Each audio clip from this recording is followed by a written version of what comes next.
love to know what has been the biggest self-sabotaging obstacle that you all needed to conquer or terminate to get where you are now, personally or professionally. How did you conquer it? And as we said, how did you fire her? Want me to start? Yeah. Okay. So when I first got my real estate license in Dallas, I listened to that little voice in my head that told me that, you know what, you probably should work with a smaller real estate company, get your feet wet instead of going and doing and working exactly where I wanted to. So I listened to that small voice and ended up spending about a year and a half with a real estate company that did not share my vision, did not allow for growth, and I look back and really feel like those were wasted months with a company that I could have been really branding myself and had the support and the leadership and the guidance that I have now. Right. So I lost valuable time because I didn't have the self-confidence enough in my abilities to go straight for what I wanted. Right. And that I will never do again. Yeah. That little voice is non-existent now. You know, every now and then you start to question things, but you have to remind yourself, you know, you have to be confident in the skill sets you have, the heart and drive and the passion you have, and you know, all the great character things that whether some of them might be character flaws, but they make us who we are and they make us unique. And people are dynamic, so you have to be proud of the dynamic person that you are. Yeah. So that's a tough question. It is. And I think even identifying, you know, that part, because sometimes it can become like a part of us. Right. So. Well, and I find it a tough question because maybe because I'm getting just a little bit older, not much though. Well, we don't look any older. We just get wiser. We're wiser. No, I look at that question because I can't think of just this one time, because I think everything has always been a growth and learning experience, and that's what it was. I never reflect. Now I don't. You know, I'm sure I did back then, but I don't reflect that much on anything anymore in the sense of what did I do wrong. I'll say that one thing I've learned that it could be a huge character, or not character flaw, but you know, something that could hurt my business had I not recognized it, is taking things so personal when it came to my competition. And now I've had to embrace my competition and think, all they are teachers. Yeah, and that's it. Good. Yeah, that's all they are, teachers. It has nothing to do with me personally. They're trying to make money the same way I am. So, you know, if I lose something to them, figuring out, again, you know, going back to what we were talking about earlier, figuring out why. And, you know, there was a time that, again, it was just a learning experience. I didn't handle things right when I was transitioning from one company to another. And I could have really hurt a very important relationship that has been the drive of my business today. So your relationships are very important. And sometimes even though something seems really great in the beginning and it seems like you should just jump onto this opportunity or to that opportunity, always be mindful of how it's going to affect what you're currently doing and affect your current business and your family situation and things like that. Because sometimes those quick fixes aren't exactly What you need. Yeah. Sometimes it's okay to struggle. Yeah. It's okay to struggle. It's okay to go. You guys hear that? It's okay. It's a part We of all growth. Yeah. We all struggle at times. Absolutely. And, you know, I definitely wanted to touch on what Courtney said, because sometimes we feel in the beginning, even though we know that we are talented enough or good enough, we kind of hold back, and we sometimes could be manipulated by certain people because we don't feel like we're good enough to get out there and show off who we are. Yeah. Well, I think a girlfriend and I were talking about this, and we were talking, you know, as women, it's just hard, and especially after you have children, it gets tougher. And I was reading a book recently of, I won't even say what book it was, but it just said, you know, we're like, are we spending enough time with our kids when we work full time, and does that sabotage our business when we're thinking about that constantly? And the thing of it is, what helped me when I was thinking about this aspect is research has shown that kids actually do better when moms are working. happy and focused. And yeah, moms are happy and working. That's not to say they don't do well. Either. Right. So I'm not I'm not trying to make that stance at all. But I think sometimes as working moms, you sabotage your business because you're just like, I need to be here with my kids all the time. I need to be, the guilt will get you, family, things like that.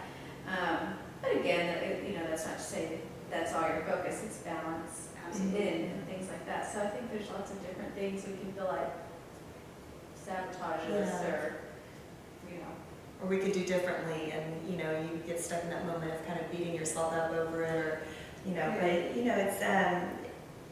it's about staying focused on that vision and moving forward. Is that how you all kind of keep your focus, just remembering this is the vision and this is what's going to pull us forward? Right. If we focus on what has happened or all of our imperfections, then we'll stay stuck. Because, just when we get told no, and we go after a great listing and we don't get it, it's neither one of us enjoy rejection, and neither one of us enjoy losing to another agent within the industry, but it happens, and when it does, we talk about what we could have done differently. We talk about what we have going on today, and okay, what do we need to do? It's just a football team. You see you go out there, and the quarterback throws an interception. Your mistakes are going to happen. It's how well you bounce back and how quickly you bounce back, and you get up and you keep moving. And there's 24 hours in a day. I don't know what everyone else's 24 hours consists of. Mine consists of first and foremost being a wife and a mother, and then my business, which include we have clients, so we have 20 bosses. I don't have time to think about what happened yesterday. Yeah. It's just, you gotta move on. And, we don't have time to get all emotional about these things. It's kind of like, all right. And I'm so happy you made that statement, Crystal, because a lot of the times I hear women say, oh, I want to work for myself. And I'm like, dude, don't work for yourself. No. The clients are your bosses. Exactly. Your customers are your bosses. So I'm happy that you made that point. And also, the thing about time, I know earlier on, like when we were working for a company or even when we were in college or school, we had a structure. But when you're working for yourself, you have to create your own structure. And I know that sometimes it's very hard for people because you want the 24-hour freedom and then you get it and you're like, oh crap, what do I do with all this time? So you have to be very disciplined in how you spend your time. And I think you all mentioned who you communicate with, who you talk to, who are you giving your time to. It's all really relevant in staying focused on the vision that you have and helping to stay away from the sabotaging, situation. So any last minute thoughts that you want to share with the audience? Any last minute pieces of advice or words of wisdom? Starting with Crystal.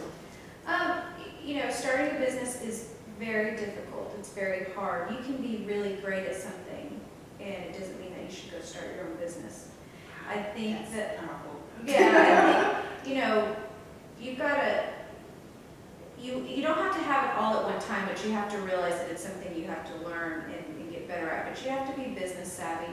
You have to be willing to work. It's really not about your own schedule. You'll be relentless, and you'll have to just be working. And there's going to be times that you'll miss out on important family things. There's going to be times that your great girlfriends are doing something super fun and you don't get to go. And that's okay. But that's part of being successful. And not, when I say successful, that's a very loose term. Success is different things to different people in your business. So it's not easy.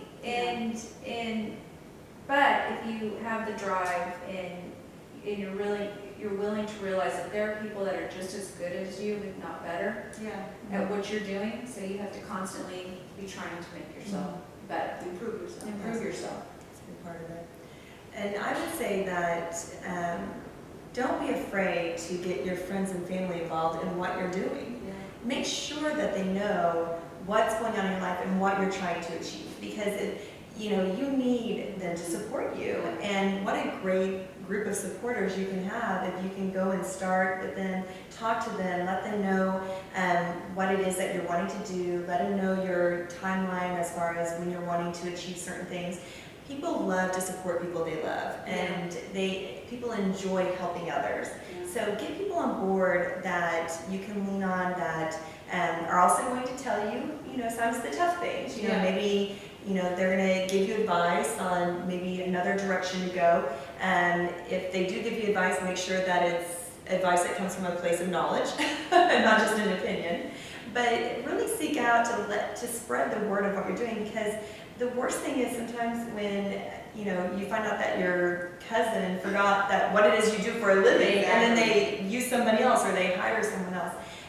So make sure, just let everyone know what it is that you're doing and where you want to go with it. And I think, Courtney, that's a good point. Use your resources. If you have people in your life that can help you in such a way that could just help your business even a little bit, ask them. exactly. A perfect example is for myself, I have really great friends who are amazing interior designers. Had I not just been willing to talk to them, there have been times that a couple of my listings wouldn't have sold. And they were just like, oh, just do this, this, and this. I would have never thought of that.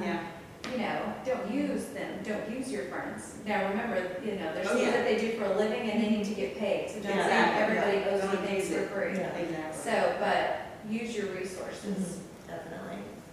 Well, this brings our interview to a close, our conversation to a close. And Crystal and Courtney, thank you very much. And make sure you all stay tuned to hear more information on how to contact these lovely ladies.